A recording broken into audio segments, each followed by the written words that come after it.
में असांजे ख़ूबसूरत असांजा ॿिया दोस्त शाइर डॉक्टर सिरूमल पंहिंजी शाइरी ठाही आहे हिन मौक़े जे हवाले सां हिन महफ़िल में शाइरी कंदा हुआ असांजा कमल कोहिस्तानी साहब।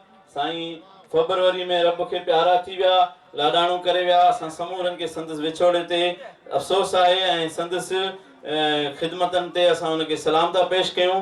हाणे आउं गुज़ारिश कंदुसि डॉक्टर सिरूमल खे त उहे अचनि पंहिंजी शाइरी पेश कनि। तव्हां भरपूर ताड़ियूं वॼायो साईं कमल कोहिस्तानी जा जाइ नशीन शाइरीअ में डॉक्टर सिरूमल।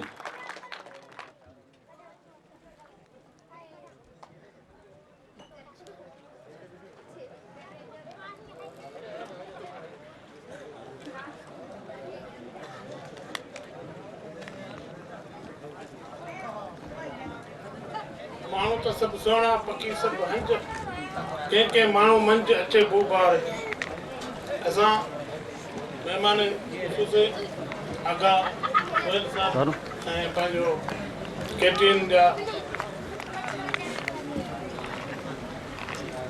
महिमान ऐं साहब हज़रा साहब ऐं ॿारड़ी आयल जेके महिमान असां इज़त वठंदा जेके असां महिमान सभिनी जो शुक्रगुज़ार आहियूं।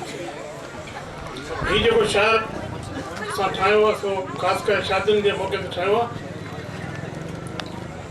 38 इज़तमाही शादियुनि जी अॼु मुंद मोटी आई। ग़रीबनि ऐं मिसकीननि जो अॼु थियो मज़ो मुफ़्त में। शादीअ जे जोड़नि खे अॼु आहे ख़ुदा जोड़ियो। हिन महांगाई जे दौर में आहे अला उन्हनि जो जेके अॼु शादी जे बंधन में बदिजी वेंदा। ख़बर तॾहिं पवंदी जॾहिं हू रोज़ानो पंहिंजे घर वारी जी फरमाइश खे पूरो न कंदा। आख़िर में दाऊं करे सभिनी दोस्तनि खे ॿुधाईंदा पंहिंजे दिलि जो हाल खोले। 38 इज्तिमाही शादियुनि जी अॼु मुंद मोटी आई ऐं ग़रीब ऐं मिसकिननि जो अॼु थियो मज़ो मुफ़्त में। शादीअ जे जोड़नि खे अॼु आहे ख़ुदा जोड़ियो। शादी हिकु अहिड़ो फल आहे जेको खाए सो बि पछताए, जेको न खाए सो बि पछताए। पर मिसकिन ऐं ग़रीब खे कहिड़ी ख़बर त हीउ फल मिठो या कड़ो। ख़बर तॾहिं पवंदी जॾहिं इहो फल वापराईंदा। पोइ सॼी उमिरि पिया ग़ुलामी पंहिंजी घरवारी जी कंदा। 38 इज्तिमाही शादियुनि जी अॼु मुंद मोटी आई। ग़रीब ऐं मिसकिननि जो अॼु थियो मज़ो मुफ़्त में। शादीअ जे जोड़नि खे अॼु आहे ख़ुदा जोड़ियो। बाग भला थिया घोटनि जा ख़ुशि थिया तॾहिं जॾहिं तारीख़ मिली शादीअ जी।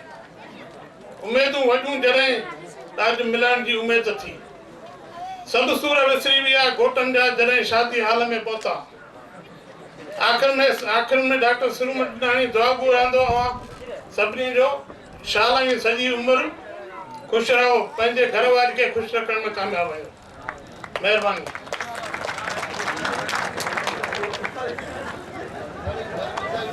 डॉक्टर सिरूमल जी आज़ाद नज़म जे अंदाज़ सां शाइरी जंहिंमें कुझु ॻाल्हियूं पंहिंजे हिसाब सां आहिनि।